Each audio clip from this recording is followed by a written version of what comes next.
Hi, எல்லாரும் எப்படி இருக்கீங்க? அடுத்த டாபிக் போயிடலாமா?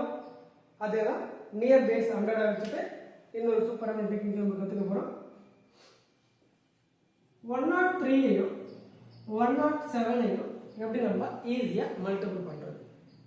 இப்போ 103 107 மல்டிப்ளை பண்ண சொன்னால் நமக்கு யூஸ்வலாக ஒரு நிமிஷமாச்சும் நம்ம டைம் எடுத்துக்கும். அவ்வளோ நேரம் நமக்கு வேண்டாங்க. நம்ம வீடியோஸை பாருங்கள், ஈஸியாக கால்குலேஷன்ஸை நம்ம கற்றுக்கலாம். அவங்க எப்படி போடலான்னு பார்க்கலாம். 103 107 100 விட எவ்வளோ அதிகமாக இருக்குது, 100 விட எவ்வளோ அதிகமாக இருக்குது அப்படின்றத கண்டுபிடிச்சிக்கணும். இது 3 அதிகமாக இருக்குது, இது 7 அதிகமாக இருக்குது. இது ரெண்டையும் ஃபர்ஸ்ட் மல்டிபிள் பண்ணிடுங்க. 3 7s are 21. அடுத்தது 103 கூட 7 ஆட் பண்ணுங்க, இல்லை 107 கூட 3 ஆட் பண்ணுங்க. எதை ஆட் பண்ணாலும் ஆன்சர் 11021. ஸோ இதே மாதிரி நீங்கள் ஒரு கொஸ்டினை ட்ரை பண்ணுங்க. 102 into 108 இதனுடைய ஆன்சர் என்னன்னு கமெண்ட்ஸில் போஸ்ட் பண்ணுங்கள். தேங்க்யூ.